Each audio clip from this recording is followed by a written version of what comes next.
오늘은 9월 1일 로마서 1장 1절부터 7절까지입니다. 1절 말씀이에요. 예수 그리스도의 종 바울은 사도로 부르심을 받아 하나님의 복음을 위하여 택정함을 입었으니, 사도 바울은 자기를 소개하는데 두 가지로 소개를 합니다. 맨 처음에는 예수 그리스도의 종 바울 이렇게 표현해요. 자신을 종이라고 표현하고요. 또 하나 사도로 부르심을 받았다, 사도라고 표현해요. 사도 바울은 자신에 대한 인식이 있어요. 나는 종이요 사도라, 이런 말이에요. 자, 종과 사도라고 불렀던 이유가 뭘까요? 종은 한마디로 말하면 주인이 있고, 그리고 종은 거기에 속한 자라는 거예요. 종은 주인에게 속한 자, 즉 주인의 소유물, 이런 뜻이에요. 바울이 왜 이렇게 자기를 소개하냐면, 예수님 만나기 전에는 예수님을 핍박했던 자이며 그리스도인들을 핍박했던 자예요. 그런데 예수님 만나고서 완전히 변화되었죠. 그래서 자신을 종이라고 표현하는 거예요. 나는 이제는 예수님께 속한 자라. 자기의 정체성이 분명하다는 것이죠. 또 하나, 나는 사도라, 이렇게 표현하고 있어요. 사도의 뜻은 뭐냐면 부르심을 받은 자라는 뜻이 사도예요. 그러니까 자기는 하나님께 속해 있으면서도 하나님의 복음을 위하여 부르심을 받은 자다, 이렇게 표현하고 있는 거예요. 마찬가지입니다. 우리도 마찬가지예요. 우린 사도라고 칭할 수는 없지만 우리 역시 하나님께 속한 자이며 또한 하나님의 복음을 위하여 부르심을 입은 자다라는 생각을 갖고 늘 우리의 사명을 감당하는 여러분 되기를 축원드립니다.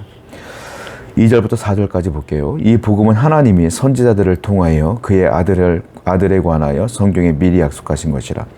그의 아들에 관하여 말하면 육신으로는 다윗의 혈통에서 나셨고 성결의 영으로는 죽은 자들 가운데서 부활하사 능력으로 하나님의 아들로 선포되셨으니 곧 우리 주 예수 그리스도 신이라. 바울은 이제 복음에 대한 이야기를 하는데요. 복음을 두 가지 측면에서 이야기하고 있어요.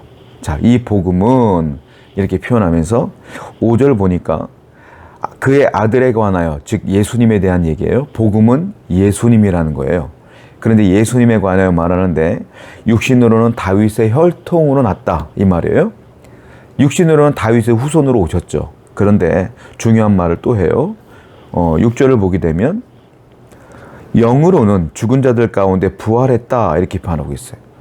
자, 영으로는 죽은 자들 가운데 부활하신 하나님이라는 말이죠. 그러니까 예수님을 소개하는데 두 가지로 말하고 있는 거예요. 첫 번째, 다윗의 혈통으로 온 인간이다, 즉 인성을 얘기하고 있다. 또 하나, 죽은 자들 가운데에 부활하신 분이시다, 즉 신이다, 이 말이에요. 신성을 의미하고 있어요. 그래서 이 복음의 완성은 무엇이냐면 예수님이 돌아가셨다가 3일 만에 부활하신 것, 이것이 복음의 완성이다. 그는 하나님의 아들로 선포되셨다, 이 말이에요. 그러니까 인성과 신성을 합한 분이 예수님인데 그 복음의 완성은 부활로 완성된 것이다, 이렇게 말하고 있어요. 그런데 이 복음에 대한 계획을 사도 바울이 볼 때는 어떻게 표현하냐면 2절 보게 되면 성경에 미리 약속하신 것이라, 이렇게 표현해요. 미리 약속하신 것이라. 이것이 갑작스럽게 이루어진 하나님의 즉흥적인 것이 아니라 이미 성경의 수많은 선지자들과 하나님의 말씀으로 예언한 것이고, 그 예언이 이제 약속하신 것이 이루어진 것인데 예수님으로 이루어진 것이다. 복음은 한마디로 기쁜 소식이고 복음은 나를 살리는 소식이다. 하나님은 어떤 분이냐면, 자, 첫 번째, 우리를 살리기를 원하시는 분이다라는 거예요. 무엇으로? 복음으로, 예수님으로 살리기를 원하신다. 저와 여러분들이 하나님의 은혜 가운데 살아가는 것들은 다 하나님의 은혜라. 또 하나, 미리 약속하신 것이라. 무슨 말이에요? 하나님은 항상 우리보다 앞서 생각하시고 앞서서 약속하시는 분이다. 하나님은 어디서 일하느냐? 항상 우리보다 훨씬 더 앞에서 일하시는 분이시다. 인생을 살다 보면 현실의 장막에 여러분 넘어질 때도 있고, 장벽을 만나 쓰러질 때도 있고, 함정을 만나 고달플 때도 있어요. 현실이 그래요. 그런데 우리가 믿음이 뭐예요? 믿음은 현실을 보는 게 아니라 먼 미래를 보는 것이에요. 그리고 소망을 품는 것입니다. 자, 왜 미래를 보고 왜 소망을 품어요? 우리 하나님은 어떤 분이냐? 나보다 앞서서 계획하시고 일하는 분이기 때문에 그래요. 하나님은 여러분들을 너무 사랑하셔요. 우리가 살아가기를 원하고 우리가 살아나기를 원해요. 우리가 복음으로 온전히 생명을 얻기를 원하셔요. 그 하나님께서 우리의 현실보다 훨씬 더 앞서서 우리가 살 길을 열어놓으셨다. 이걸 믿는 게 믿음이다라는 거예요. 오늘도 여러분들보다 앞서서 일하시는 하나님을 소망하며 살기를 축원드립니다. 그 다음에 5절과 6절 읽겠습니다. 그로 말미암아 우리가 은혜와 사도의 직분을 받아 그의 이름을 위하여 모든 이방인들 중에서 믿어 순종하게 하나니 너희도 그들 중에서 예수 그리스도의 것으로 부르심을 받은 자니라. 5절 보게 되면 사도 바울이 이렇게 말하죠. 나는 이 사도로 부름받은 이유는 이것이다 라고 말하는 거예요. 5절 보니까 이방인 중에서 믿어 순종하게 하나니, 하나님의 뜻은 유대인들 뿐만이 아니라 이방인들도 복음으로 구원받기를 원하신다는 거예요. 그래서 사도 바울을 부르셨다. 사도 바울은 자기를 그렇게 인식하고 있는 거예요. 나는 이방인들에게 복음을 증거하라고 하나님 부르신 사도이다 이 말이에요. 그런데 6절 보니까 사도 바울은 또 이렇게까지도 얘기하죠. 너희도 나뿐만이 아니라 성도들 너희도 마찬가지라 하는 거예요. 너희도 부르심을 받은 자니라. 왜요? 이방인들에게, 하나님을 알지 못하는 자에게 나와 같이 복음을 증거하라고 부르신 사명이 있다라는 겁니다. 사도 바울뿐만이 아니라 저와 여러분들이 먼저 예수를 믿은 것은 이방인들에게 이 복음을 증거하라고 부르신 것이다 라는 겁니다. 그러면 우리의 사명이 뭐겠어요? 복음을 전하는 것이죠. 복음은 두 가지로 전해요. 첫 번째 말로 전해요. 두 번째 우리의 삶으로 전하는 거예요. 여러분들의 직장과 학교와 가정과 사회와 여러분들이 거하는 모든 공동체 가운데서 하나님을 알지 못하는 자들에게 여러분들의 삶으로, 그리스도인의 삶으로 하나님을 나타내야 돼요.